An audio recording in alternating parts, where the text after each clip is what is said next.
فلا أقسم بمواقع النجوم وإنه لقسم لو تعلمون عظيم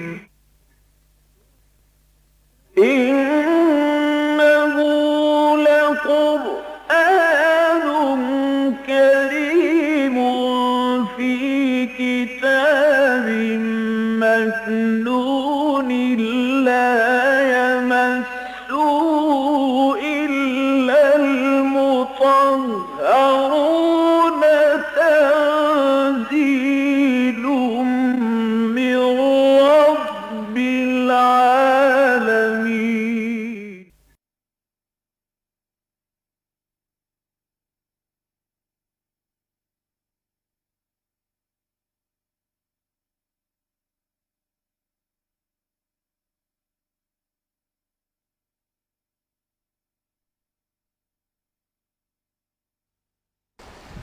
الحمد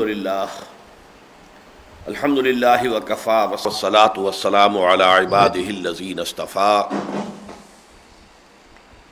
خصوصاً علی افضلہم وخاتم النبیین محمد الامین وعلی آلہ وصحبہ اجمعین. اما بعد فقد قال اللہ تبارک وتعالی کما ورد فی سورۃ آل عمران: اعوذ باللہ من الشیطان الرجیم، بسم اللہ الرحمن الرحیم. شہد اللہ انہ لا الہ الا هو والملائکۃ واولو العلم قائما بالقسط لا الہ الا هو العزیز الحکیم. ان الدین عند اللہ الاسلام وما اختلف الذین اوتوا الکتاب الا من بعد ما جاءهم العلم بغیا بینہم ومن یکفر بآیات اللہ فإن اللہ سریع الحساب. فإن حاجوک فقل اسلمت وجہی للہ ومن اتبعني وقل للذین اوتوا الکتاب والامیین ااسلمتم فإن اسلموا فقد اہتدوا وإن تولوا فإنما علیک البلاغ واللہ بصیر بالعباد. ان الذین یکفرون بآیات اللہ ویقتلون النبیین بغیر حق ویقتلون الذین یأمرون بالقسط من الناس فبشرهم بعذاب علیم. اولئک الذین حبطت اعمالهم فی الدنیا والآخرہ وما لهم من ناصرین. صدق اللہ العظیم. رب اشرح لي صدري ويسر لي امري واحلل عقدة من لساني يفقهوا قولي. اللهم ربنا الهمنا رشدنا واعذنا من شرور انفسنا. اللهم ارنا الحق حقا وارزقنا اتباعه وارنا الباطل باطلا وارزقنا اجتنابه. اللهم ارحمنا بالقرآن العظيم واجعله لنا اماما ونورا وهدى ورحمة. اللهم ذکرنا منہ ما نسینا وعلمنا منہ ما جہلنا وارزقنا تلاوته آناء اللیل وآناء النہار واجعلہ لنا حجتا یا رب العالمین آمین. سورہ آل عمران کے بارے میں جو چند باتیں اس سے پہلے کئی بار میں نے عرض کی ہیں، ان میں بعض امور کا اضافہ کر لیجئے. سب سے پہلی بات یہ کہ یہ سورہ بقرہ اور سورہ آل عمران ایک بہترین اور حسین ترین جوڑے کی صورت میں ہے. ان دونوں صورتوں میں خطاب نئی امت مسلمہ یعنی امت محمد صلی اللہ علیہ وسلم سے بھی ہے اور سابقہ امت مسلمہ یعنی یہود اور نصارہ سے بھی ہے. البتہ سورہ بقرہ میں احکام شریعت بہت تفصیل کے ساتھ آئے ہیں. اس کے ساتھ پھر انفاق فی سبیل اللہ، قتال فی سبیل اللہ کی بحثیں بھی آئی ہیں. لیکن یہ کہ کافی بڑا حصہ جو ہے سورہ بقرہ کے نصف ثانی کا وہ آیات احکام پر مشتمل ہے. بڑی تفصیلی احکام جو ہیں آئلی قوانین کے ضمن میں آئے ہیں، نکاح، طلاق، عدت وغیرہ وغیرہ. لیکن یہ کہ سورہ آل عمران میں احکام شریعت کا حصہ موجود نہیں ہے، بہت شاذ. صرف حج کی فرضیت کا حکم جو ہے وہ سورہ آل عمران میں آئے گا. باقی اور فقہی احکام سے یہ سورہ مبارکہ خالی ہے. البتہ یہ کہ پھر جو قتال کا معاملہ ہے اس پر بڑی مفصل بحث آئی ہے. 60 آیتیں جو ہیں وہ غزوہ احد کے بارے میں ہیں. اس کا یوں سمجھیے کہ تقریباً 1/3 جو ہے اس پوری صورت کا وہ غزوہ احد اور اس میں جو بھی حالات و واقعات پیش آئے تھے ان سے بحث پر مشتمل ہے. تو وہ حصہ بہت بڑا ہے. سورہ بقرہ میں زیادہ تر خطاب بہت ہی ضمنی انداز میں کہیں نصارہ سے یا عیسائیوں سے ہوا ہے. اصل خطاب ہے یہود سے، جبکہ اس سورہ مبارکہ میں اصل خطاب ہو رہا ہے نصارہ سے، اگرچہ اس کے بعد دونوں کو اہل کتاب کے زمرے میں لا کر ان سے بھی ایک خطاب ہوا ہے، دعوتی اور ملامتی دونوں انداز میں. لیکن زیادہ تفصیلی گفتگو جو ہوئی ہے وہ الوہیت مسیح کے عقیدے پر ہوئی ہے کہ جس کے قائل جو تھے وہ نصارہ تھے. تو یہ کچھ چیزیں جو ہے مابہل امتیاز بھی ہیں، ان میں مشابہت بھی بے پناہ ہے، لیکن یہ کہ بعض اعتبارات سے اس کے اندر اختلاف بھی موجود ہے. ایک اور اہم اختلاف یہ نوٹ کیجئے کہ جہاں سورہ بقرہ میں احکام شریعت آئے ہیں، وہاں اس سورہ مبارکہ میں احکام شریعت کا جو اصل ہدف ہے، جو غرض و غایت ہے، جو مقصود ہے، اس کو مرکزی مضمون کی حیثیت دیا گیا ہے. یعنی قیام نظام عدل و قسط. یہ اللہ نے احکام کیوں دیے ہیں، ان کا اصل مقصد کیا ہے، یہ غرض و غایت کیا ہے. جیسے سورہ حدید کی بہت مشہور آیت نمبر 25، لقد ارسلنا رسلنا بالبینات وانزلنا معهم الکتاب والمیزان لیقوم الناس بالقسط. ہم نے ہی بھیجا اپنے رسولوں کو علیہم الصلاۃ والسلام بینات کے ساتھ، واضح نشانیوں کے ساتھ، معجزوں کے ساتھ، واضح تعلیمات کے ساتھ، اور وانزلنا معهم الکتاب والمیزان، ان کے ساتھ ہم نے اپنی کتاب بھی اتاری، میزان بھی اتاری. یہ سب کچھ کس لیے؟ لیقوم الناس بالقسط، تاکہ لوگ عدل پر قائم ہوں. تو اب ایک تو پہلو ہے تفصیلی احکام، یہ کرو یہ نہ کرو، معاشرتی معاملات میں یہ ہے، مالی معاملات میں یہ ہے، سیاسی معاملات میں یہ ہے. اور ایک یہ ہے کہ ان سب کا اصل ہدف کیا ہے، مقصود کیا ہے، سب کا مطلوب کیا ہے. تو وہ ہے در حقیقت نظام قسط، عدل و قسط کا نظام، جس کو مجموعی طور پر ہے نظام عدل اجتماعی، اور اسی کا نام اسلام ہے. یہ دین حق جو ہے در حقیقت ایک نظام عدل اجتماعی ہے. وہ مضمون ہے کہ جو اس سورہ مبارکہ میں شروع ہوتا ہے، لیکن پھر یہ کہ اس کے آگے کی جو 2 سورتیں ہیں، سورہ نساء اور سورہ مائدہ، ان دونوں میں بھی بڑے شد و مت کے ساتھ یہ بات آئی ہے. پہلی آیت ہے شہد اللہ انہ لا الہ الا ہوا والملائکۃ واولو العلم قائما بالقسط. اللہ گواہ ہے اس پر کہ اس کے سوا کوئی معبود نہیں. اب ظاہر بات ہے کہ اللہ کی گواہی سے بڑھ کر تو کسی کی گواہی نہیں ہے. اگرچہ یہ بات اپنی جگہ پر ہے کہ وہ تو اللہ کے ماننے والے ہیں، اور یہ کہ جو مانتے ہیں کہ یہ کلام جو ہے قرآن اللہ کا کلام ہے، ان کے لیے اس میں زور ہے، وزن ہے، بہت وزن. شہد اللہ انہ لا الہ الا ہوا، خود اللہ گواہ ہے اس پر، اس کے سوا کوئی معبود نہیں. اگر اس نے کسی کو معبود بنایا ہوتا تو بتا دیتا تمہیں. کوئی چھوٹے معبود اپنے ساتھ رکھے ہوتے تو وہ بتا دیتا.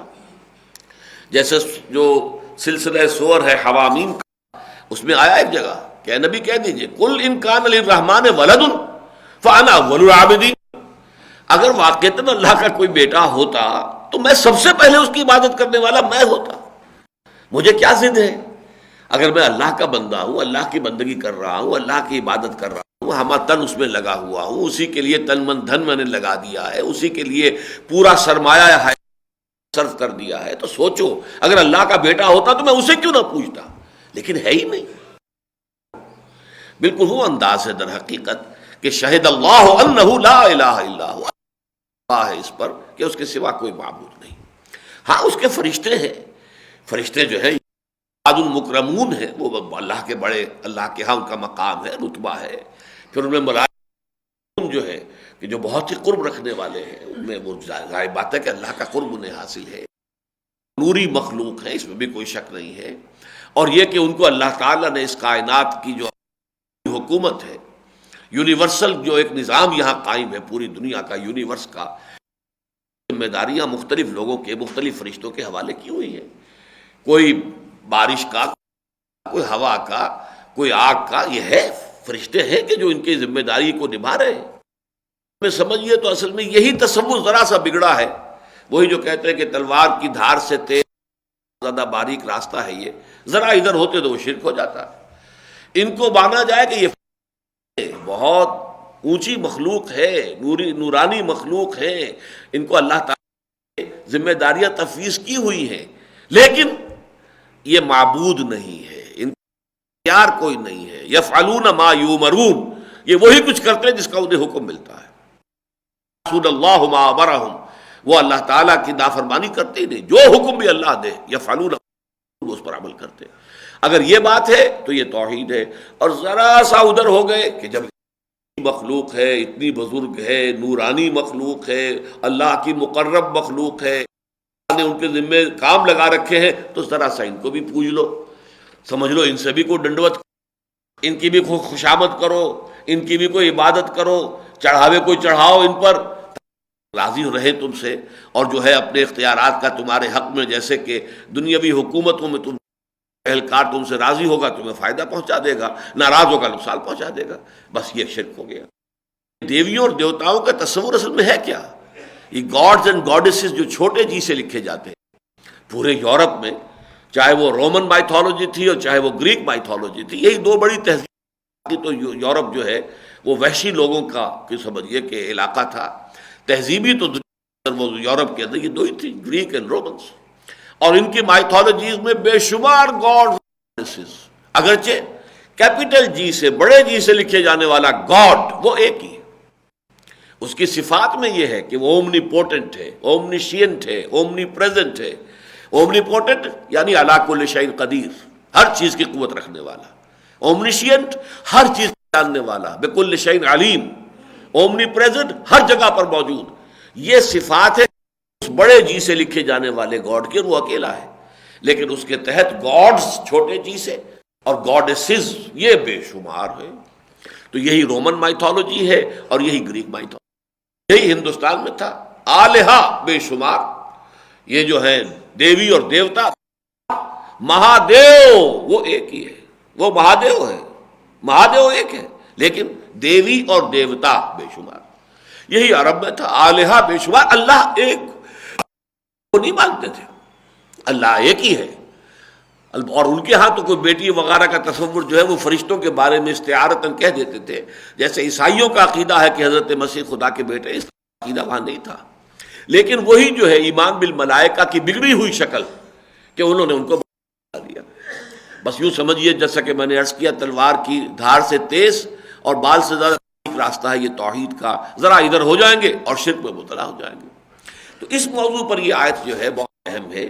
شہد اللہ انہ لا الہ الا هو والملائکۃ، اللہ ہے کہ اس کے سوا کوئی معبود نہیں، اور تمام ملائکہ گواہ ہیں اس پر کہ ان کے ہاتھ میں کوئی اختیار ہی نہیں، معبود ہے ہی نہیں، ان کی کوئی حیثیت بحیثیت معبود کے نہیں ہے.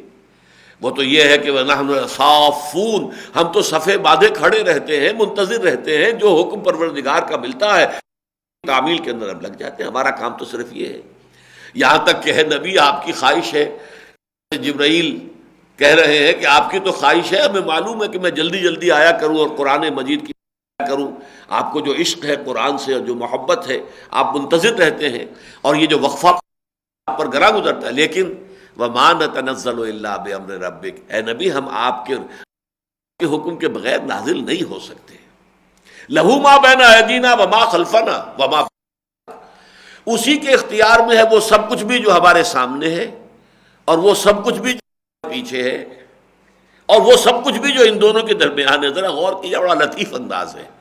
میرے آگے میرے پیچھے، ان کے درمیان کون ہے؟ میں خود ہی ہوں نا.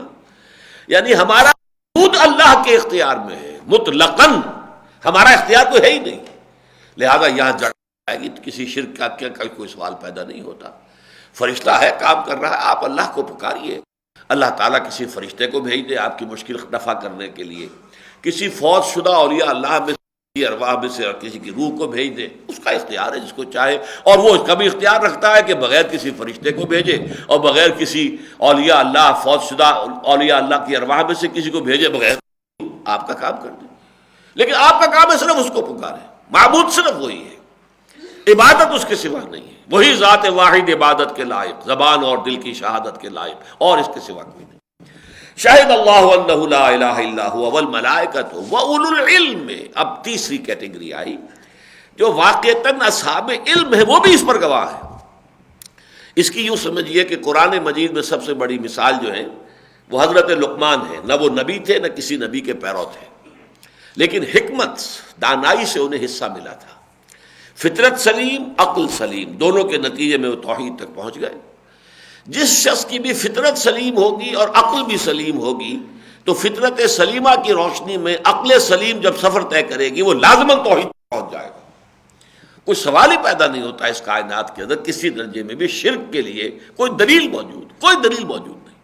نہ عقل میں کوئی دلیل ہے نہ نقل میں کوئی دلیل ہے. اس لیے بار بار قرآن لاؤ کوئی دلیل تمہارے پاس ہے تو لاؤ، کوئی کسی کتاب میں آسمانی صحیفے میں شرک کا ذکر موجود ہو لاؤ دکھاؤ مجھے. کہیں نہیں، نہ عقل نہ نقل. عقل اور نقل دونوں سے توحید ہی ثابت ہوتی ہے. یہ تو خود تمہارے لیے کچھ چیزیں، کچھ خیالات ہیں، یہ تمہارے اپنے من گھڑت عقائد ہیں، ان کی کوئی حقیقت نہیں.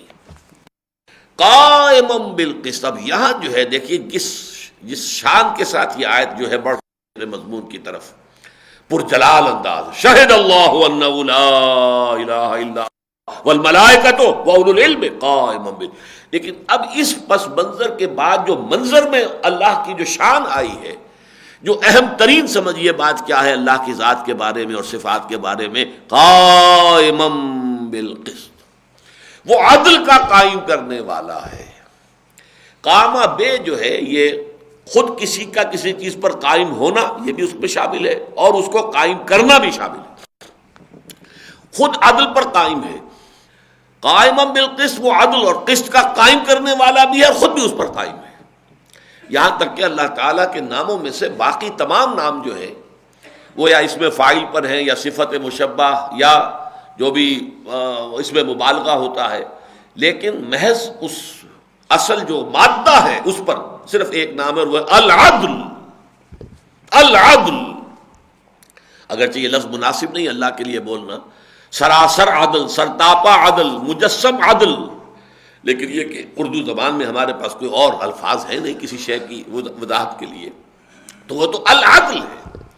یہاں اس کو فرمایا گیا قائمًا بالقسط، وہ عدل و انصاف کا قائم کرنے والا بھی ہے اور خود بھی عدل و انصاف پر قائم. اور در حقیقت یہ آخرت کا پورا تصور ہے اسی پر قائم.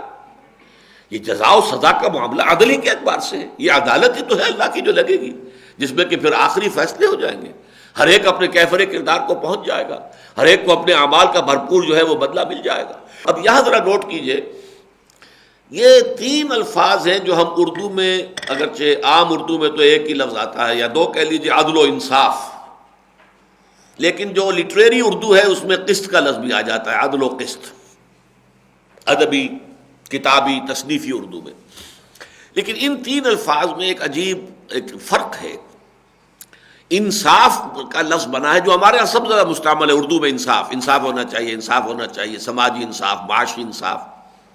یہ لفظ قرآن نے اختیار ہی نہیں کیا. عربی کا لفظ ہے، نصف سے باب افعال ہے، آدھا آدھا کر دینا. ایک روٹی ہے، دو آدمیوں میں تقسیم کرنی ہے، پوری آدھی تو پوری آدھی اس کو تو کوئی کمی بیشی نہ ہو، یہ انصاف ہے. انصاف یعنی نصف کر دینا. قرآن نے یہ لفظ استعمال ہی نہیں کیا. اس کی وجہ یہ ہے کہ یہ بالکل برابری والا معاملہ جو ہوتا ہے وہ ہر جگہ پر صحیح نہیں ہوتا. ایک شخص کی ضروریات زیادہ ہیں، ایک شخص کی ضروریات کم ہیں، ان کو برابر دیں گے تو یہ ناانصافی ہو جائے گی. ایک شخص قوت والا ہے، قوی ہے، توانا ہے، آپ نے بوجھ اٹھوانا ہے، دوسرا بیچارہ لاغر ہے، کمزور، آپ کا برابر ہوگا صاحب، تو نہیں، یہ ناانصافی ہو جائے گی. برابر ہونا در حقیقت ہمیشہ جس کو ہم انصاف کہتے ہیں اس کا تقاضا برابر سے پورا نہیں ہوتا، بلکہ یہ کہ جو زیادہ تنومند ہے، جو زیادہ قوی ہے، اس کو زیادہ بوجھ دیا جائے، زیادہ ذمہ داری سونپی جائے. جو کمزور ہے اس پر کم بوجھ ڈالا جائے. یہی تو سارا فلسفہ ہے. مرد اور عورت کے درمیان حقوق اور اختیارات کا جو فرق رکھا گیا اسلام کے نظام میں وہ اسی پر. ایک صنف نازک ہے، ایک صنف قوی ہے. بوجھ کس پر ڈالا جائے؟ یہ بڑا ظلم ہوگا کہ صنف نازک پر بھی اتنا ہی بوجھ ڈال دیا جائے جتنا کہ آپ نے صنف قوی پر ڈالا ہے. معاش کی ذمہ داری دونوں پہ ڈال دی جائے. معاذ اللہ، یہ ذمہ داری جو ہے صنف نازک پر تو نہیں ہونی چاہیے. تو انصاف کے تو لفظ ہی کو قرآن نے ڈسکارڈ کر دیا. البتہ عدل کا لفظ آتا ہے، وَأُمِرْتُ لِأَعْدِلَ بَيْنَكُمْ عدل. لیکن عدل میں بھی ایک مفہوم ہے برابری کا. چنانچہ یہ لفظ جو ہے سورہ انعام کی پہلی آیت میں آیا ہے، ثُمَّ الَّذِينَ كَفَرُوا بِرَبِّهِمْ يَعْدِلُونَ. یہ کافر لوگ اپنے رب کے بھی برابر کیے دے رہے ہیں کچھ دوسرے ہستیوں کو. تو برابر کر دینا اس معنی میں یہ برے سینس میں بھی آیا ہے کہ یہ لوگ اللہ تو ہے معبود برحق اور دوسرے تو کوئی معبود تو نہیں ہے، لیکن ان لوگوں نے کچھ اور ہستیوں کو اٹھا کر اور معبود بنا کر اس کے برابر کر کے رکھ دیا ہے، تو یہ ظلم ہے. لیکن اس سے آگے بڑھ کر لفظ قسط ہے. قسط اصل میں اجتماعی نظام کے اندر ایک توازن، اصل میں قسطاس جو ہے میزان کو کہتے ہیں، وزنوا بالقسطاس المستقیم. ترازو جو ہے، ترازو میں توازن ہوتا ہے. آپ نے ادھر بھی ایک سیر کا بانٹ ڈالا، ادھر بھی ڈالا، اور یہ آپ کی ڈنڈی سیدھی ہو گئی. لیکن فرض کیجئے کہ آپ کی ترازو ایسی ہے کہ ایک بازو اس کا جو ہے لمبا ہے اور دوسرا بازو چھوٹا ہے.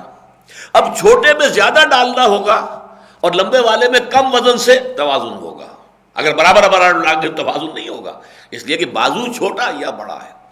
توازن پیدا کرنا ہر حال میں یہ مطلوب ہے.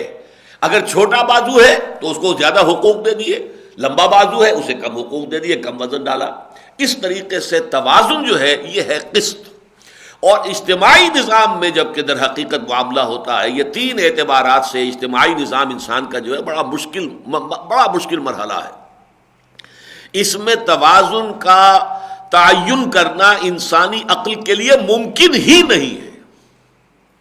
عورت اور مرد کے مابین توازن کیا ہو، بہت مشکل. یا ادھر ڈنڈی جھک جاتی ہے، عورت کو سمجھتے ہیں جیسے بھیڑ بکری ہماری ملکیت ہے، ایسے عورتیں بھی ہماری ملکیت ہیں، بس کوئی ان کی حیثیت نہیں ہے. مجھے بھولتا نہیں ہے وہ منظر، یہ جو حضور کی سیرت پر ایک پکچر بنائی تھی لیبیا والوں نے، میسج. اس میسج میں جو گئے تھے مہاجرین حبشہ، ان کو لینے کے لیے بھیجے گئے تھے عمرو بن العاص، بعد میں ایمان لے آئے ہیں، فاتح مصر ہیں رضی اللہ عنہ، لیکن اس وقت وہ کافر تھے اور بڑے سرداروں میں سے تھے. تو سرداران قریش نے ان کو بھیجا تھا کہ جاؤ، تمہاری دوستی ہے، تمہارے تعلقات ہیں نجاشی کے ساتھ، تو ہمارے جو بگوڑے یہاں سے بھاگ کر چلے گئے ہیں یہ ان کو واپس لے کر آؤ.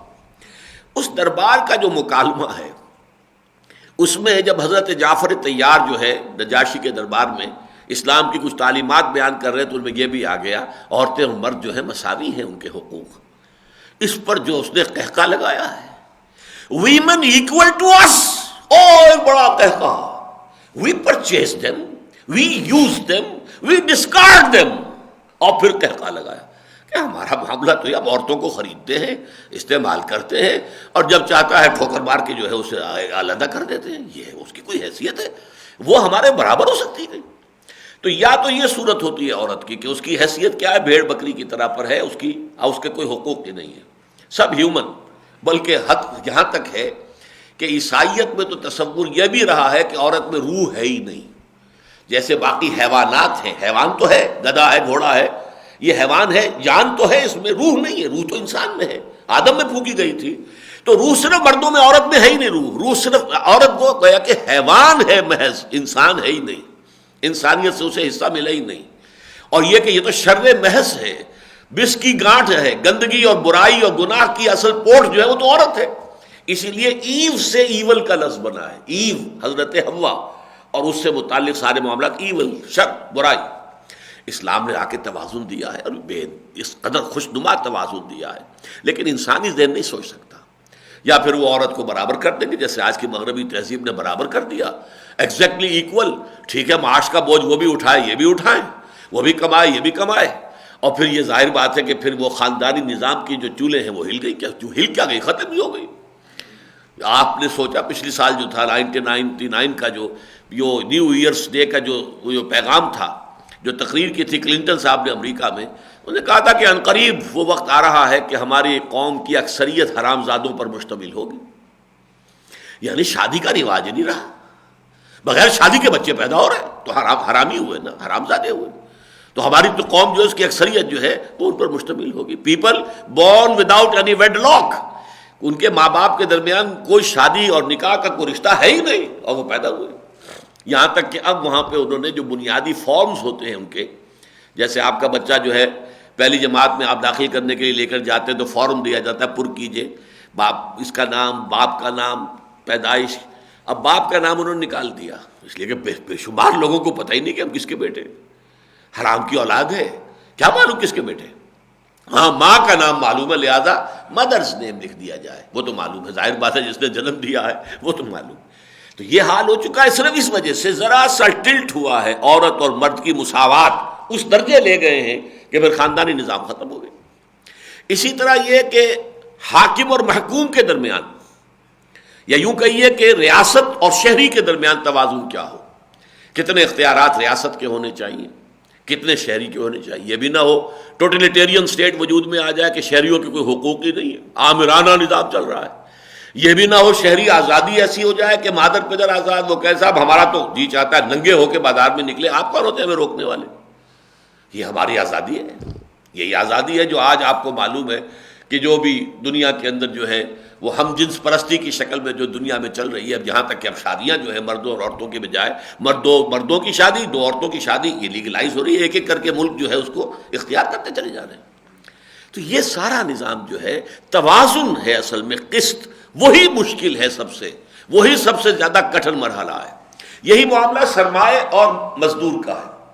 سرمایہ اس کا اپنا کچھ تقاضا ہے، وہ اپنی حفاظت چاہتا ہے، مزدور جو ہے اپنی کفالت چاہتا ہے۔ اب ان دونوں کے تقاضے ایسے ہیں کہ ٹکراتے ہیں۔ اب یا تو یہ کہ سرمایہ دار کے سامنے مزدور جو ہے وہ بالکل بے بس ہو جائے گا، وہ کہہ رہا تھا میں تو آپ کو اتنی ویج دوں گا، آپ کو کام کرنا ہے کریں ورنہ جائیں، نکل جائیں۔ اب وہ مزدور بیچارہ کیا کرے؟ اگر باہر بھی جاب نہیں ہے یا باقی سرمایہ داروں نے بھی یہی طے کر رکھا ہے کہ یہی ویج دیں گے، تو کہاں جائے وہ؟ اس لیے کہ اسے پتا ہے کہ میرا بچہ بھوکا مر جائے گا۔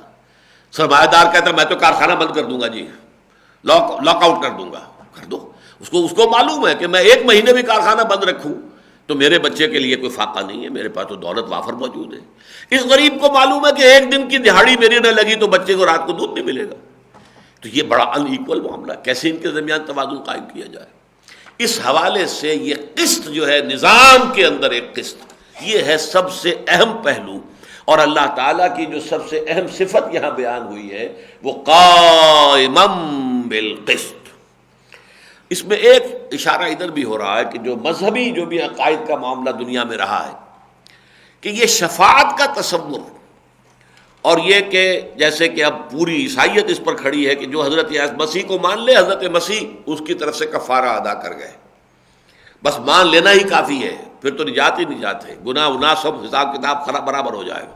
یہ ساری چیزیں جو ہے ان سب کی قائم بالکل نہیں، اللہ عدل کا قائم کرنے والا ہے۔ وہ تو ظاہر بات ہے فَمَنْ يَعْمَلْ مِثْقَالَ ذَرَّةٍ خَيْرًا يَرَهُ وَمَنْ يَعْمَلْ مِثْقَالَ ذَرَّةٍ شَرًّا يَرَهُ۔ یہاں تو معاملہ یہ ہوگا، ہر ایک کے اعمال اس کے بالکل سامنے آئیں گے، خواہ وہ دانے کے برابر، ذرے کے برابر ہم وزن ہو، نیکی ہو یا بدی ہو، اپنے سامنے موجود پائے گا۔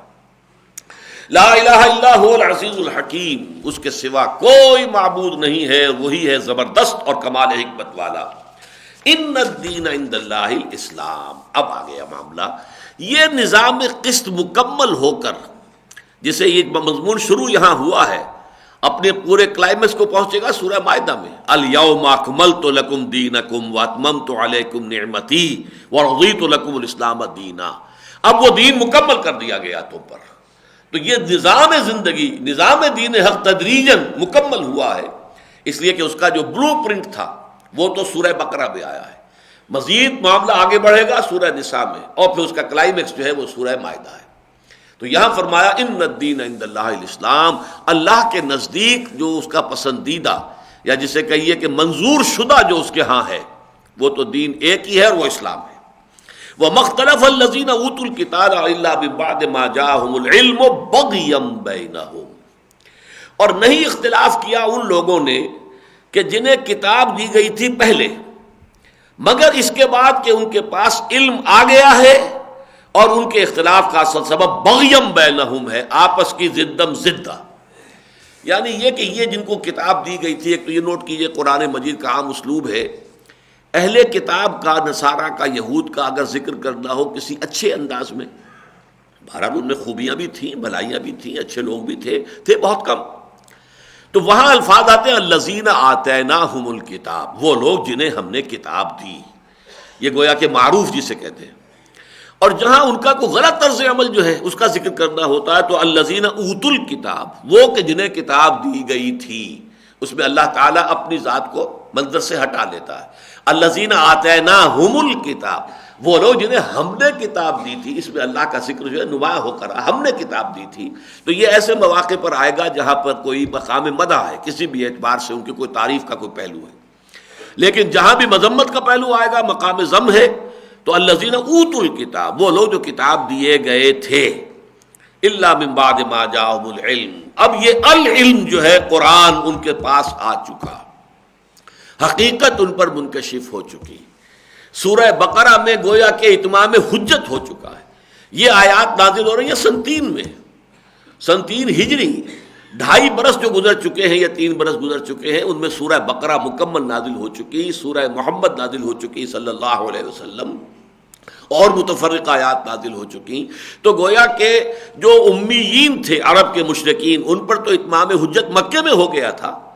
اب اہل کتاب پر جنہیں کتاب دی گئی تھی، اتمام حجت ہو گیا ہے. اب ان 3 سالوں کے اندر ان کے اوپر جو ہے علم واضح ہو چکا ہے، حقیقت منکشف ہو چکی ہے، ان کا دل گواہی دے چکا ہے یہ وہی رسول ہے جس کے انتظار میں تھے ہم، اور جس کی کہ پیشن گوئیاں ہماری کتابوں میں موجود ہیں. تو اب یہ علم دیے جانے کے بعد انہوں نے اختلاف کیا ہے، تو کیا ہے بغیم بینہم. یہ سب در حقیقت بغیم بینہم، یہ سورہ بقرہ کی آیت نمبر 213 ہم پڑھ چکے ہیں، آیت الاختلاف، اور یہ لفظ بار بار قرآن میں آتا ہے. اس اختلاف کا اصل سبب کیا ہوتا ہے؟ بغیم بینہم، ایک دوسرے پر بالا دستی حاصل کرنے کی کوشش کرنا. میں اس کی بات کیوں مانوں، یہ کیوں نہ میری بات مانے. میں نے بات مان لی تو میں نیچے ہو گیا، یہ اوپر ہو گیا. کیوں نہ میری بات مانے کہ میں ور رہوں اور یہ نیچے رہے. یہ بغیم بینہم. آپ کے علم میں ہوگا کہ جو جدید سکولز آف سائیکالوجی ہیں، ان میں سے ایڈلر کا جو ہے ویو وہ یہ ہے کہ انسان میں سب سے زیادہ پوٹنٹ جو ہے محرک عمل وہ ہے حب تفوق، دی ارج ٹو ڈومینیٹ. آدمی ڈومینیٹ کرنا چاہتا ہے. ہر شخص اپنی ہمت کے مطابق اپنے دوستوں کے اوپر بالادستی ہو جائے، اپنے ساتھ بیٹھنے والوں پر اپنی چرب زبانی کی وجہ سے وہ بالادستی حاصل کر لے، یا پھر یہ کہ اپنا اپنا حوصلہ ہے، اپنا اپنا میدان ہے، دنیا میں اقتدار حاصل کرے، حب جاہ اختیار حاصل ہو جائے، اقتدار حاصل ہو جائے. تو یہ جو ہے در حقیقت، اور یہ اصل سبب بنتا ہے. آپ کی بات مجھ پر منکشف ہو گئی کہ بات یہ ٹھیک کہہ رہے ہیں، لیکن اگر میں نے مان لیا تو میری تو شکست ہو گئی، یہ جیت گئے. اب اڑے ہوئے ہیں آپ، نہیں، زدم زدہ ادھر کی ادھر کی، اگرچہ دل گواہی دے چکا کہ بات صحیح ہے. صدیقیت جسے ہم کہتے ہیں، جو نبوت سے ایک درجہ نیچے ہے صرف، پھر ہے شہادت، پھر ہے عام صالح مسلمین، الذین انعمت علیہم کی جو تعبیر آئی ہے سورہ نساء میں، کہ وہ کون لوگ ہیں؟ اولئک مع الذین انعم اللہ علیہم من النبیین والصدیقین والشہداء والصالحین. ان صدیقین کا ایک اہم ترین وصف یہ ہوتا تھا، یا اب بھی ایسے مزاج کے لوگ ہوتے ہیں کہ جن میں ہر وقت آمادگی ہو کہ جو سچی بات سامنے آئے دل گواہی دے دے کہ بات، ہاں بھائی یہ بات ٹھیک ہے، آپ کی بحثم بحثہ ہو رہی تھی، لگا بھائی یہ بات آپ نے بالکل ٹھیک کہی ہے، میں غور کروں گا، یہ بات تو آپ کی صحیح ہے.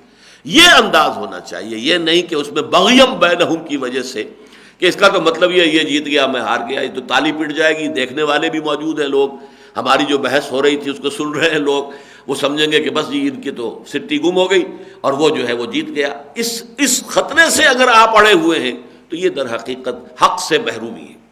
تو یہ ہے بغیم بینہم، ایک دوسرے کے اوپر بالادستی حاصل کرنا.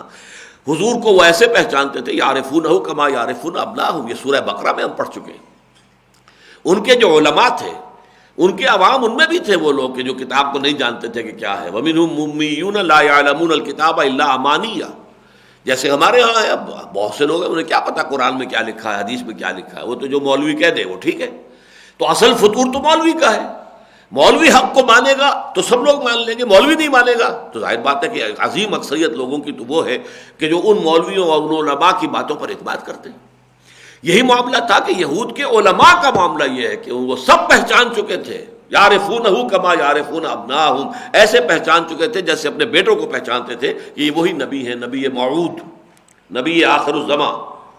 لیکن بغیم بینہم، یہ راستے کا ان کا پتھر تھا. ہمارے ہاتھ چومے جاتے ہیں لوگ، ہم سے فتوے مانگتے ہیں، ہماری مسندیں ہیں، ہماری حیثیت ہے، سب ختم ہو جائے گی. اگر ہم نے محمد کی تصدیق کر دی صلی اللہ علیہ وسلم، ان پر ایمان لے آئے تو ہماری کیا حیثیت رہ جائے گی. وَمَن يَكْفُرْ بِآيَاتِ اللَّهِ فَإِنَّ اللَّهَ سَرِيعُ الْحِسَابِ. اور جو کوئی بھی اللہ کی آیات کا انکار کرے گا تو وہ جان لے کہ اللہ کو حساب چکانے میں دیر نہیں لگے گی. یعنی میں نے یہ نیک کام کیے ہیں، میں نے یہ بڑی بڑی نیکیاں کمائی ہوئی ہیں، یہ کیا ہوا، یہ سارا حساب کتاب اللہ کو چکاتے دیر نہیں لگے گی. لیکن اللہ کی آیات کا انکار یہ سب کی نفی کر دے گا. یہ وہ بڑا زیرو ہے جس سے ضرب کھا کر بڑی سے بڑی نیکی جو ہے وہ زیرو ہو جائے گی. یہی بات آخر میں سورہ توبہ میں آئی ہے، اجعلتم سقایۃ الحاج وعمارۃ المسجد الحرام کمن آمن باللہ، کیا تم لوگوں نے یہ مسجد حرام کے متولی ہونا قریش کا اور یہ پانی پلاتے ہیں حجاج کو، تم نے اتنی بڑی نیکی بنا دیا ہے کہ جو ایمان لائے اور جو اللہ کی راہ میں جہاد کر رہے ہیں ان کے برابر کیے دے رہے ہیں ان کو. یہ تمہاری جو سینس آف ویلیوز ہے وہ ختم ہو گئی ہے، تمہارا اقدار کا پورا نظام تلپٹ ہو چکا ہے. تو نیکیاں ویکیاں رہ جائیں گی. وَمَن يَكْفُرْ بِآيَاتِ اللَّهِ فَإِنَّ اللَّهَ سَرِيعُ الْحِسَابِ فَإِنْ حَاجُّوكَ، تو اے نبی اگر یہ آپ سے محاجہ کریں، حجت سے محاجہ باب مفعلہ، محاججہ اصل میں ہوگا مفاعلہ محاججہ، لیکن یہ دو جیم جڑ گئے تو محاجہ. فَإِنْ حَاجُّوكَ فَقُلْ، تو اگر یہ آپ سے محاجہ کریں، حجت بازی کریں، ظاہر بات ہے کہ آدمی جو اڑا ہوا ہے ضد کے اوپر ہے، کوئی نہ کوئی الٹی سیدھی تو دلیلیں پھر بھی وہ دیتا ہی رہے گا. اگر یہ اسی طرح کے حجت بازی میں آپ کے ساتھ مشغول رہے، فقل، تو کہہ دیجئے اسلمت وجہی للہ ومن اتبعنی، دیکھو میں نے تو اپنا چہرہ اللہ کے سامنے جھکا دیا، سر تسلیم خم کر دیا، اور جو میرا اتباع کر رہے ہیں انہوں نے بھی. یعنی اب میں اکیلا نہیں ہوں. گئے دن کے تنہا تھا میں انجمن میں، یہاں میرے راستہ اور بھی ہیں. وہ دن بھی تھا مکے میں جب میں نے اپنی رسالت کا اعلان کیا تھا تو کوئی میرا ماننے والا نہیں تھا. پہلے دن صرف 4 ہی آدمی ایمان لائے تھے نا. آپ کی اہلیہ محترمہ خدیجہ الکبریٰ رضی اللہ تعالی عنہ، یار غار حضرت ابوبکر صدیق رضی اللہ تعالی عنہ، چچا زاد بھائی حضرت علی رضی اللہ تعالی عنہ، اور غلام جن کو کہ آزاد کر کے منہ بولا بیٹا بنایا ہوا تھا زید ابن حارثہ رضی اللہ تعالی عنہ، تو وہ بھی دن تھے. لیکن گئے دن کے تنہا تھا میں انجمن میں، یہاں میرے راستہ اور بھی ہیں. اب تو یوں سمجھو 15 برس بیت چکے ہیں میری دعوت کو، ایک امت تیار ہو چکی ہے، ایک جماعت ہے، صدیقین اور شہداء اور صالحین، یہ جو گلدستہ ہے میرے ساتھ ساتھیوں کا، تو ان سب کو جمع کیا گیا. قل اسلمت وجہی للہ ومن اتبعنی، دیکھو میں نے تو اپنا جو چہرہ ہے اللہ کے سامنے جھکا دیا، اپنا سر جھکا دیا، اور جو میرے اتباع کر رہے ہیں انہوں نے بھی. ہم سب نے مل جل کر اللہ کو معبود مان لیا، وہ اللہ کہ جو اکیلا ہے، تنہا ہے، کوئی اس کے ساجی نہیں ہے. شہد اللہ انہ لا الہ الا هو والملائکۃ واولو العلم قائما بالقسط، ہم نے اس کے سامنے اپنے آپ کو جھکا دیا. وقل للذین اوتوا الکتاب والامیین اسلمتم، اے نبی اب آپ پوچھئے ان سے جنہیں کتاب دی گئی تھی، یہود اور نصارہ، اور امیین. یہ امیین کا لفظ اصل میں تو لفظی ترجمہ تو امیین کا ہے ان پڑھ، پڑھے ہوئے لکھے ہوئے لوگ نہ ہوں، لیکن اس کا اصل میں اطلاق ہوتا تھا بنو اسماعیل جو عرب میں آباد تھے، حضرت اسماعیل علیہ السلام کی اولاد، اور جو ان کے تابع تھے، انہی کے نقش قدم پر چلنے والے اور انہی کو اپنا سردار اور پیشوا ماننے والے. یہ کہ جو بدترین شرک میں مبتلا ہو چکے تھے، ان کے پاس کوئی کتاب نہیں تھی. حضرت اسماعیل حضرت ابراہیم علیہ السلام کے بڑے بیٹے تھے اور وہ بھی نبی تھے، لیکن یہ کہ انہیں کوئی کتاب نہیں دی گئی، نہ ان کی اولاد میں آگے نبوت چلی. 2500 برس بیت چکے تھے کہ کوئی نبوت اس شاخ میں تھی ہی نہیں. تو وہ بھول چکے تھے دین کو، اور سارا انہوں نے جو ہے اپنا ایک تمار بنا لیا تھا، نئی نئی رسمیں ایجاد کر لی تھی، بدترین شرک میں مبتلا تھے. اصل میں کتاب اور نبوت اور رسالت چلی ہے دوسری شاخ میں. حضرت اسحاق جو دوسرے بیٹے تھے، ان کے بیٹے حضرت یعقوب، حضرت اسحاق بھی نبی، حضرت یعقوب بھی نبی، ان کے بیٹے حضرت یوسف نبی. پھر یہ سلسلہ چلا، بنی اسرائیل کے انبیاء، حضرت موسیٰ بھی انہی میں آئے، حضرت عیسیٰ بھی انہی میں آئے. لہذا یہ امیین کہلاتے ہیں. اور وہ ہے اوت الکتاب جنہیں کتاب دی گئی، اس میں نصارہ بھی شامل ہے اور اس میں یہود بھی شامل ہے. تو اس اعتبار سے اب ان دونوں سے خطاب کیا جا رہا ہے. قل للذین اوتوا الکتاب والامیین، اے نبی اب آپ ڈنکے کی چوٹ پوچھئے، سوال کر لیجئے، کلیئر کھلم کھلا کیجئے، ان سے بھی جنہیں کتاب دی گئی تھی، یہود اور نصارہ سے بھی اور امیین سے بھی. اسلمتم، تم بھی اپنا سر جھکاتے ہو کہ نہیں؟ تم نے بھی سر جھکایا یا نہیں؟ فَإِنْ أَسْلَمُوا فَقَدْ اهْتَدَوْا، پھر اگر وہ واقعتاً اپنا سر جھکا دیں، سر تسلیم خم کر دیں، اسلام کے لفظی معنی یہی ہے ٹو سرنڈر. سپردگی، حوالگی، اپنے آپ کو کسی کے حوالے کر دینا، سرنڈر کر دیا، یہ سرنڈر ہے۔ فقد اہتدوا، اگر یہ کریں تو یہ ہدایت کی راہ پر ہے۔ یہ آیت جو ہے سورہ بقرہ میں پہلا پارے کا جو آخری رکوع اس میں آیا ہے کہ اگر فَإِنْ آمَنُوا بِمِثْلِ مَا آمَنْتُمْ بِهِ فَقَدِ اهْتَدَوْا وَإِنْ تَوَلَّوْا فَإِنَّمَا هُمْ فِي شِقَاقٍ، اگر یہ لوگ بھی ایمان لے آئے اس طور سے جس طور سے کہ اے مسلمانوں تم ایمان لائے ہو، تو پھر وہ بھی ہدایت پر آ جائیں گے۔ یہاں وہی مضمون مختصر الفاظ میں آ رہا ہے، فَإِنْ أَسْلَمُوا فَقَدِ اهْتَدَوْا، اگر وہ اسلام لے آئیں، اگر وہ اطاعت قبول کر لیں، سر تسلیم خم کر دیں، فَقَدِ اهْتَدَوْا، تو وہ بھی ہدایت پر آ گئے۔ وَإِنْ تَوَلَّوْا فَإِنَّمَا عَلَيْكَ الْبَلَاغُ، اور پھر اگر وہ روگردانی کرے، پیٹھ موڑ لے، تو اے نبی آپ پر سوائے پہنچا دینے کے کوئی ذمہ داری نہیں ہے۔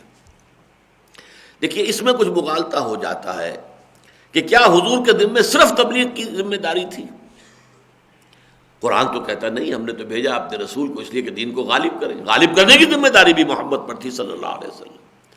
اب ان دونوں چیزوں کو کیسے ریکنسائل کریں گے؟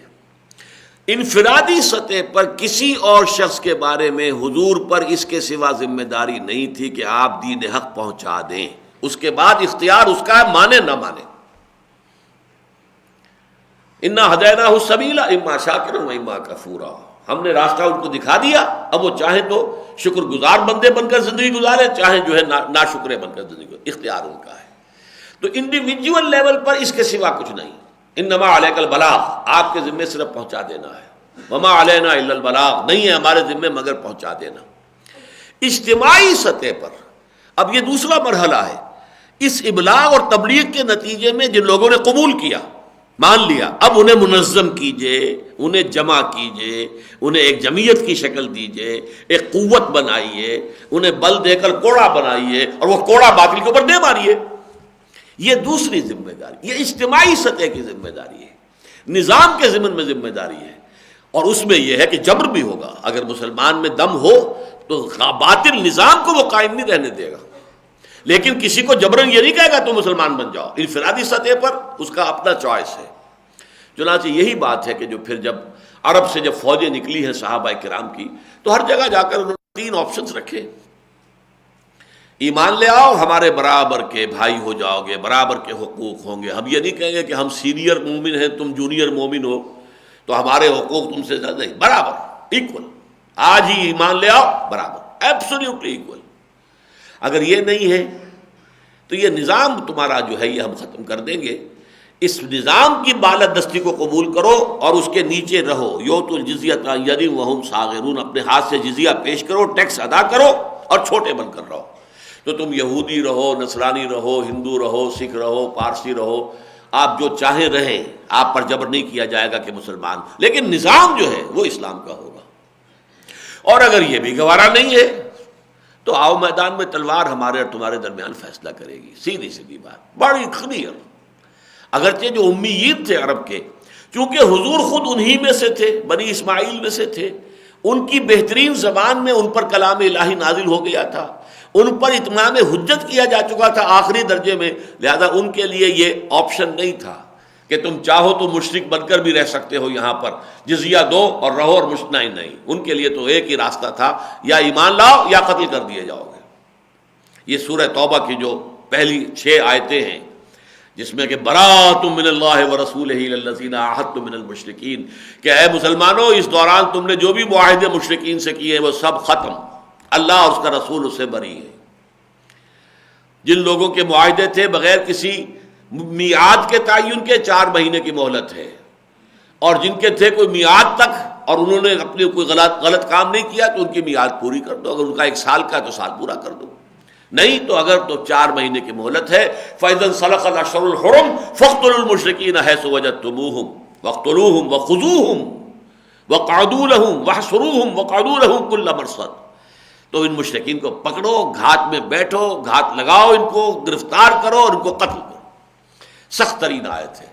ان کے لیے تو تیسرا آپشن اگر تھا تو یہ تھا کہ وہ سرزمین عرب کو خیر بات کہہ کے چلے جائیں، جہاں سینگ سمائے چلے جائیں، ورنہ یہاں رہنا ہے تو مسلمان ہو کر رہیں گے، ورنہ قتل کر دیے جائیں۔ اگرچہ اس کی نوبت نہیں آئی، اس الٹیمیٹم کے بعد تمام اہل عرب جو ہے، عظیم اکثریت وہ جو ہے وہ ایمان لے آئے، اور صرف کچھ لوگ تھے کہ جو عرب چھوڑ کر پھر چلے گئے، پھر وہ وہاں رہے نہیں۔ بہرحال یہ بات کہی جا رہی ہے فَإِن تَوَلَّوْا فَإِنَّمَا عَلَيْكَ الْبَلَاغُ، اے نبی اگر یہ روگردانی کریں، آپ کی اس بات کو قبول نہ کریں، تو آپ کے ذمے ان کے بارے میں سوائے پہنچا دینے کی کوئی اور ذمہ داری نہیں ہے۔ وَاللَّهُ بَصِيرٌ بِالْعِبَادِ، اور اللہ تعالیٰ اپنے بندوں کو دیکھ رہا ہے۔ یعنی آپ نے ابلاغ کا حق ادا کر دیا یا نہیں، یہ بھی اللہ دیکھ رہا ہے۔ ان پر حق منکشف ہو چکا ہے یا نہیں، یہ بھی اللہ کے علم میں ہے۔ پھر یہ ضد اور ہٹ درمی کی وجہ سے اڑے ہوئے ہیں، یہ بھی اللہ کے علم میں ہے۔ ہاں اگر کسی پر ابھی بات واضح نہیں ہوئی ہے تو ٹھیک ہے، اسے ابھی ہم اور مہلت دے رہے ہیں، اور سوچ لیں اور غور کر لیں، کیونکہ وہ سورہ توبہ والا حکم تو سن 9 میں جا کر آئے گا، ابھی تو 6 سال اور پڑے ہیں۔ یہاں تک کہ بدترین جو طبقہ تھا منافقین کا، انہیں بھی بار بار کہا گیا اب بھی توبہ کر لو، اب بھی توبہ کر لو، اب بھی پلٹ جاؤ، اب بھی رجوع کر لو۔ یہ تو سورہ توبہ میں جا کر دروازہ بند کیا گیا ہے کہ اب ان کے لیے توبہ کا دروازہ بند ہے۔ اب تو اللہ تعالیٰ نے ان کے دلوں پر مہر کر دی ہے۔ اے نبی برابر ہے ان کے لیے، آپ انہیں ڈرائیں یا نہ ڈرائیں، اور اے نبی برابر ہے ان کے حق میں، آپ ان کے لیے استغفار کریں یا نہ کریں۔ اگر آپ 70 مرتبہ بھی استغفار کریں گے ان منافقین کے لیے تو اللہ انہیں معاف نہیں کرے گا۔ لیکن یہ معاملہ سن 9 میں جا کر ہوا ہے۔ امیین کو بھی آخری جو ہے چیلنج دیا گیا ہے سن 9 میں، اور منافقین کے لیے بھی یہ بات کہ آخری ان کا جو ہے توبہ کا دروازہ بند ہے، یہ بھی سن 9 کی بات۔ ابھی تو یوں سمجھیے کہ ان آیات کا جو ہم مطالعہ کر رہے ہیں تو یہ تو سن 3 کی ہے، 6 سال پڑے ہوئے ہیں ابھی۔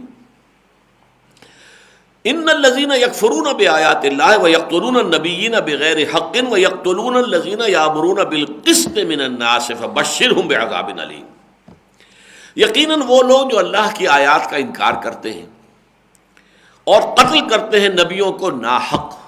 اب یہ بھی بنی اسرائیل کی تاریخ کا ایک بڑا ہی یوں سمجھیے سیاہ باب ہے، انہوں نے بہت سے نبیوں کو قتل کیا ہے۔ حضرت یحییٰ علیہ السلام کا معاملہ، یہ تو چونکہ یوں سمجھیے کہ ڈاؤن آف ہسٹری جسے ہم کہیں گے، حضرت عیسیٰ علیہ السلام ہی کے معاصر ہیں نا۔ حضرت مریم سلام علیہا، ان کو جو خوشخبری دی گئی تھی کہ تمہارے ہاں بیٹا ہوگا، اسی متصل قبل جو ہے حضرت زکریہ کو یہ خوشخبری دی گئی تھی کہ اس بڑھاپے میں، جبکہ بیوی بھی بہت بوڑھی بھی ہو چکی تھی اور بانجھ رہی تھی ساری عمر، اس کو بیٹا دیا جائے گا، اور بیٹا دیا۔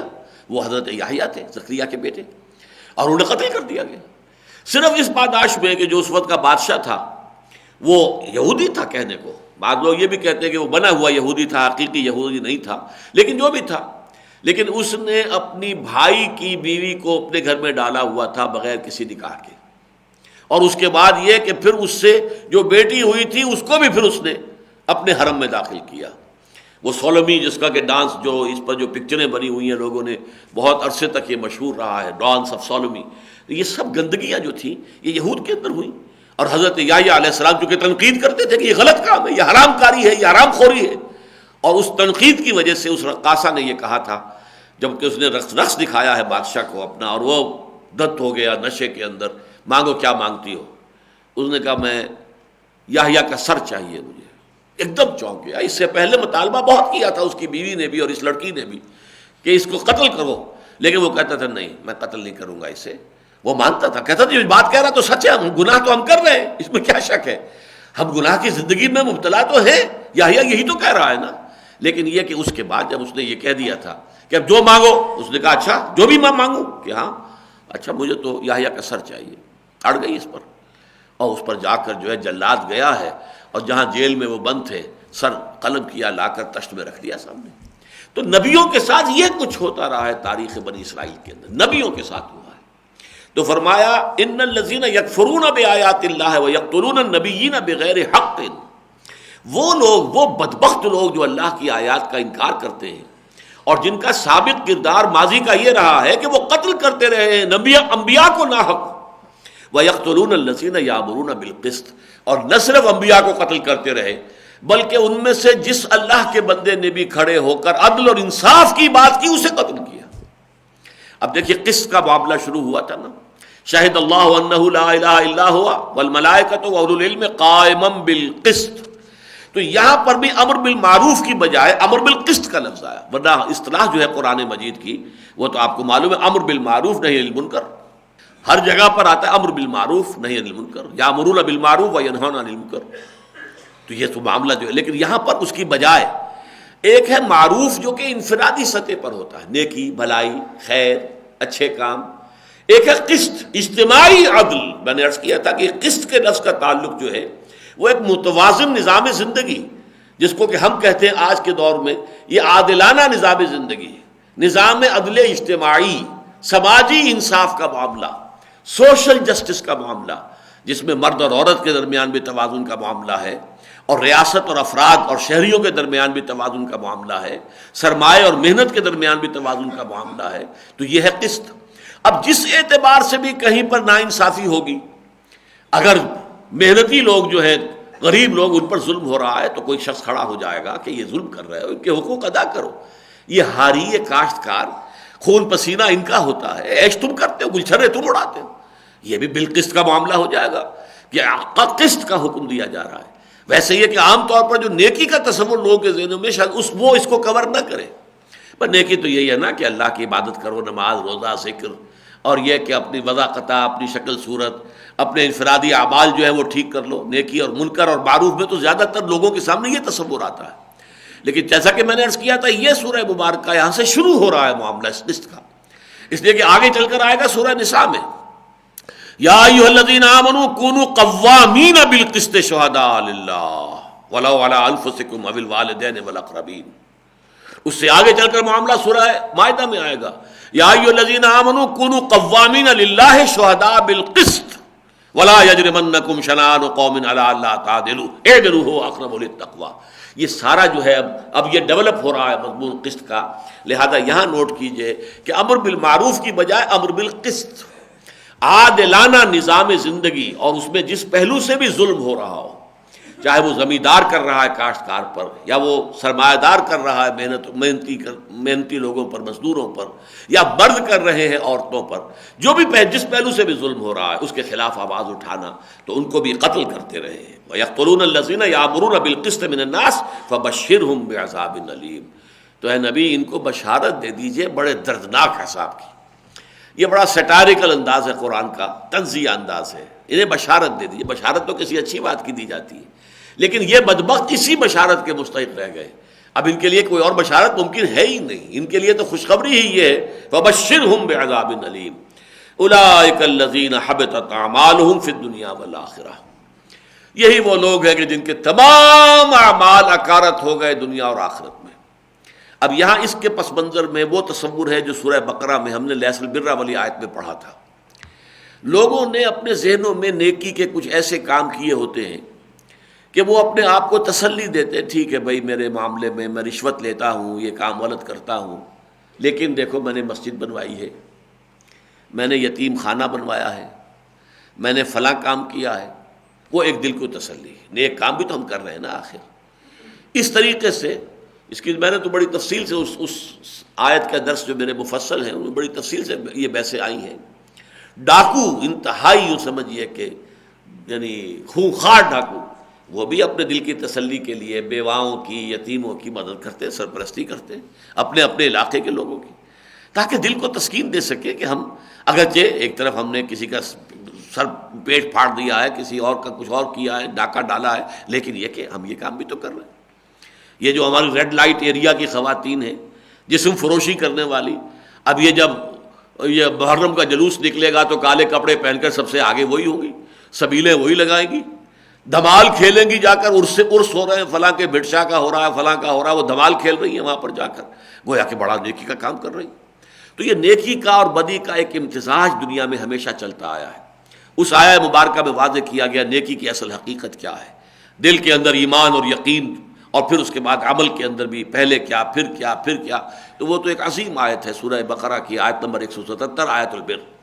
تو یہاں بھی وہی پس منظر میں ہے کہ وہ لوگ اپنے آپ کو، فرض کیجئے کوئی یہودی ہے، وہ یہ پہچان رہا ہے کہ محمد اللہ کے رسول ہے، میں کیسے مان لوں، اپنی برادری سے کاٹ دیا جاؤں گا، میں اپنے جو حیثیت ہے وہ ختم ہو جائے گی، مجھے جو بھی مراعات حاصل ہیں وہ جاتی رہیں گی، لہذا یہ تو میں کڑوی گولی جو ہے یہ تو میں نہیں حلق سے اتار سکتا۔ البتہ بہرحال میں تہجد پڑھتا ہوں، میں نماز پڑھتا ہوں، میں یہ کرتا ہوں، میں تورات کی تعلیم لوگوں کو دے رہا ہوں، بہرحال یہ چیزیں نیکیاں جو ہیں کمپنسیٹ کر جائیں گی میرے اس کفر کو، اور جو میں نے ایک حقیقت کو اگر میں نے نہیں بھی اقرار کیا، بہرحال میں موسیٰ کا ماننے والا ہوں، تورات کا ماننے والا ہوں، تمام جو prophets of the old testament ہے ان سب کا ماننے والا ہوں، اس شریعت موسوی پر عمل کر رہا ہوں، تو چلو ٹھیک ہے، یہ اپنے دل کو تسلی دینے کے لیے فرمایا یہ وہ لوگ ہیں کہ جن کے تمام اعمال حبط ہو گئے، ساری نیکیاں اس ایک برائی، ایک بدی، ان الذین یکفرون بآیات اللہ کی آیات کا انکار بغیم بینہم کی وجہ سے جب کیا تو وہ سارے نیک اعمال حبط ہو گئے، ان کی وہ تہجدیں بھی ہوں اور ان کے اذکار بھی ہوں اور ان کے دروس بھی ہوں اور ان کی جو بھی خدمات ہوں علمی اور اصلاحی، سب کے سب ختم ہو جائیں گے۔ فرمایا حبطت اعمالہم فی الدنیا والآخرہ، ان کے تمام اعمال دنیا اور آخرت میں حبط ہو گئے۔ وما لہم من ناصرین، اور نہیں ہوں گے ان کے لیے کوئی بھی مددگار، کوئی شفیع نہیں ہوگا، کوئی شافع نہیں ہوگا، کوئی بچانے والا، کوئی انٹرسیڈ کرنے والا جو ہے قیامت کے دن موجود نہیں ہوگا کہ جو ان کے لیے اللہ تعالیٰ سے مرسی کی اپیل کر سکے۔ بارک اللہ لی ولکم فی القرآن العظیم ونفعنی وإیاکم بالآیات والذکر الحکیم۔